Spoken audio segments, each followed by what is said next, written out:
Hey guys, and welcome back to another unit guide for the Lord of the Rings Total War mod for Rome Remastered. This unit guide is also after the patch 0.9.3.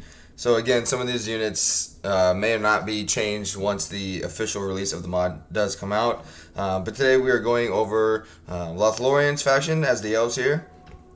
And as you can see, it's a fairly small roster compared to what we have seen so far. Even with Isengard, I'm hoping down the road, once the mod is released and whatnot, we are looking at some new units for Elves and some other factions as well. But this is what we got right now, and the units are really good. So let's just dive on in and start with the generals.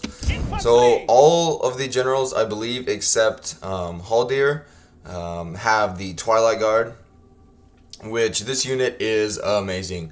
As Celeborn, I think I'm saying that right, Celeborn, I've gotten, even on hard difficulty, I've gotten like 600 kills in a battle with him using this unit. Really strong unit. You just have to be careful of them being flanked by armor piercing. So if they're stuck in melee combat and then they get flanked against some armor piercing units, they do tend to take damage quite quickly. But if they're like just 1v1, you know, this unit versus that enemy unit, they will more likely than not win, and you won't even have to worry about it. Really strong unit, really good. I really like them. I don't think you can actually recruit them. You just get them for the generals right now. But just, you know, mainly as a general unit, you can just actually rely on them, you know, to do their job. So let's just move on to the infantry. This video shouldn't take too long, obviously, since there aren't too many units. But we only have 3 infantry units right now outside of the general. You have the Galadrim swords, the vanguards, and then the swordsmen. So first with the Galadrim swords, this is your like probably weakest unit in the Lothlorien roster, in my opinion.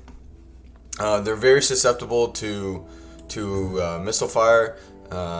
They got okay attack, you know, at 6, decent defense. They can defend themselves, but they have absolutely I don't know where the shield comes from, because they don't have a shield. They have a little bit of armor, but their main task should be flanking units. Flanking, cycle charging, you know, do not get them 1v1 with, you know, at the same tier unit against, you know, as them or higher. They will not trade very well.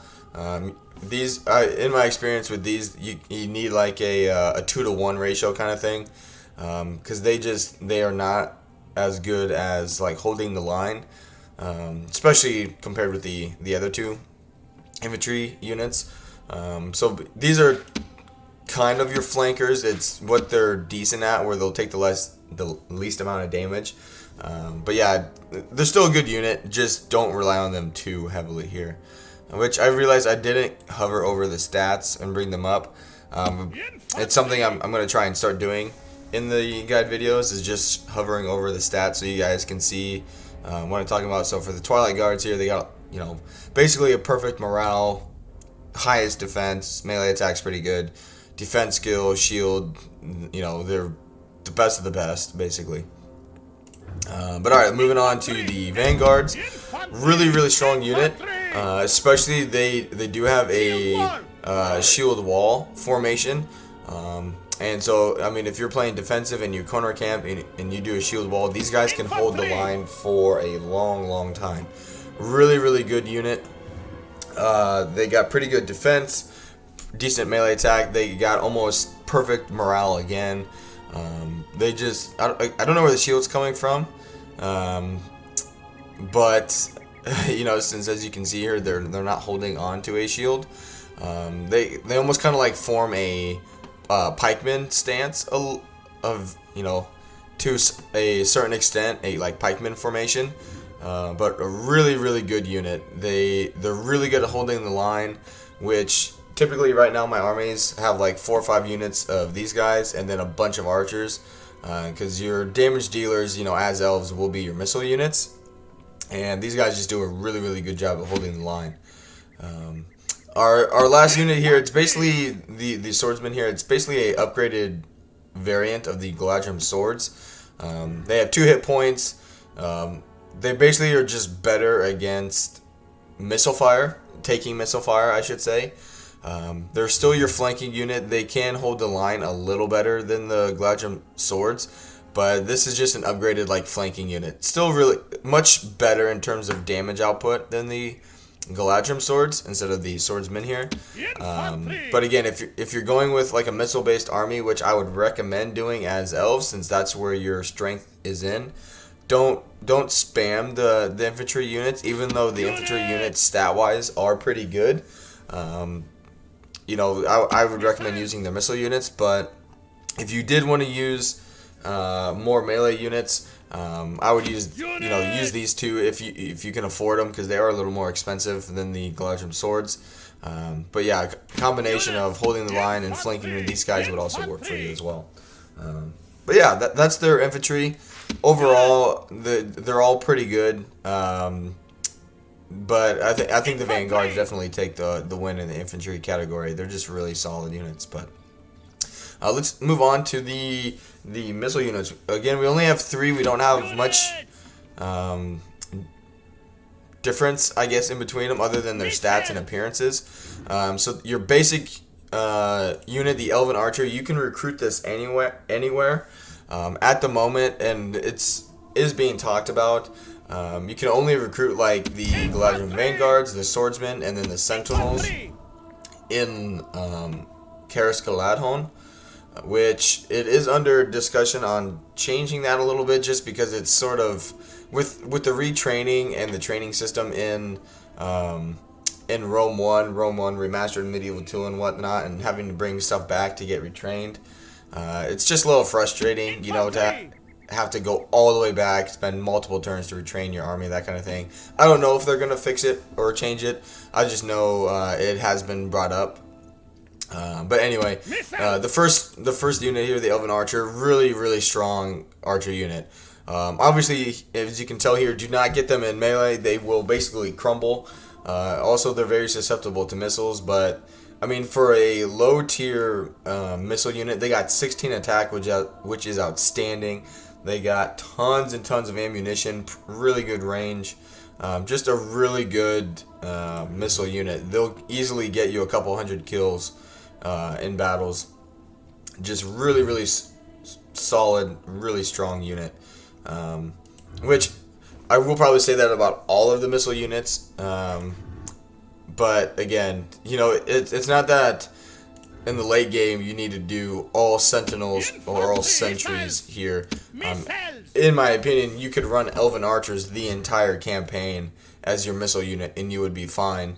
But the Lothlorien sentries here, as you see, are just, if we just hover over them and like kind of compare, the Lothlorien sentries are just the upgraded version. You know, they have more, they can just basically withstand combat a little better, a little more defense, a little more attack, but their missile attack is higher. They got a little less ammo, but their range is a little better. Right now in my campaign, I'm on like turn 70. This is the bread and butter of my armies. I've done the upgraded like missile building as well, and with experience upgrades, these guys have like 25 plus missile attack. I mean, they're getting 2 to 300 kills depending on the battle size. You know, if it's a bigger battle, they're easily each getting, I would say, like 200 kills per battle. Really good unit. Same turn, like in terms of recruitment time too. You know, it takes the same amount of time as the Elven Archers. So if you have the money and means to get these sentries, highly recommend getting them. They are a very good unit. And really, in my opinion, should kind of be the bulk of your army later in the game. These guys will be your damage dealers. They will they will snipe almost every unit in the game. They're really good. And then lastly, you have the Galadrim Sentinels, which is just quote upgraded. I'm talking to the mod team now because if we look at the stats here, they're actually worse in missile attack. They have much less ammo, the same amount of range. It's just their melee attack and melee defense is a little better. Which and it has 2 hit points, I guess. But for their a little more of a cost, they have 20 less entities. So I mean, you take 20 less units and significant, almost half the amount of ammo, 1600 to 900. They're just at the moment, you know, the quote highest tier archer that you can get as the Lothlorien Elves here. It's just not worth it, unfortunately. You can get them obviously just for the appearance, because I mean that's what I do. I'll get them just so I can have like a, you know, Galadrim, you know, stacked out looking army, just kind of for the lulz, I guess, you know, like, oh, this looks pretty dope kind of thing. But in terms of output, these guys will underperform when compared to the sentries, and that's why I use these guys. They just don't have, you know, they don't have the amount of ammo they really need. Their range is the same. Your missile attack is less, and even though it is better in melee, you don't want to be sending the, you know, you don't want to like shoot 1 or 2 volleys and then send these guys into melee. Any missile unit, you know, should be used in melee as a last form of defense kind of situation. You know, it's like they're shooting and then, oh shit, a cavalry unit is coming and charging. You're gonna have to somewhat absorb it and get stuck in melee a little bit. You know, that's probably the only time you really want your archer unit to go into melee. But yeah, these guys, you do start out with a Galadrim Sentinel unit at the start of your campaign when playing as the Lothlorien Elves here. And you'll be able to see, I mean, even compared with the Elven Archers who have more ammo, these guys, more times than not, will have less kills than even a basic Elven Archer unit. Just because they run out of ammo so fast. And me personally, I'm reluctant to send them into combat because they have such fewer entities. I don't want a single entity to die because that means even less ammunition that they're firing. So that's the archer units. They're all really good, don't get me wrong. Even the Sentinels, I mean, 18 missile damage, 170 range is really good. It's just that they don't have the ammo to help them out. But really, really good missile units. Really solid. They'll get you tons of kills in your campaigns. Really, you can't go wrong, really, with any of those. And then lastly, we just got 3 units, which in 3 different groups. Your only cavalry unit is a missile cavalry unit. Don't use these guys into melee. A lot of times, their missile attack is really freaking good. They're really good at like sniping like war grinders, trolls, and then just running down units. Like, don't use them as charging cavalry because they will not charge. But really good missile cavalry unit. Really good at harassing the enemy. I'd recommend getting a few of these in your armies as well. Moving on, then we also you can get Ents as this faction, which we've seen before. Looking at their stats, you know, it's what you'd expect. Really good, really strong. I just haven't been able to actually get them yet. I'm not sure what I'm doing wrong in campaigns. But yeah, I haven't figured that out yet.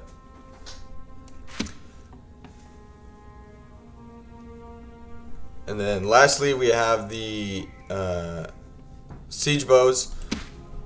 It's just your basic artillery piece. Really good at, you know, sniping bigger entities. Really accurate. You just need to give them plenty of time to actually shoot, which can be a little difficult. But you know, given that you have the time and you're able to delay the enemy, they can deliver their value. But that's the Lothlorien Elves roster. It's really small, really short. Hope you guys enjoyed it. Don't forget to leave a like and comment on what you thought, what you think, what you'd like to see, and subscribe if you have not already. And I will see you guys again sometime soon. Have a good one.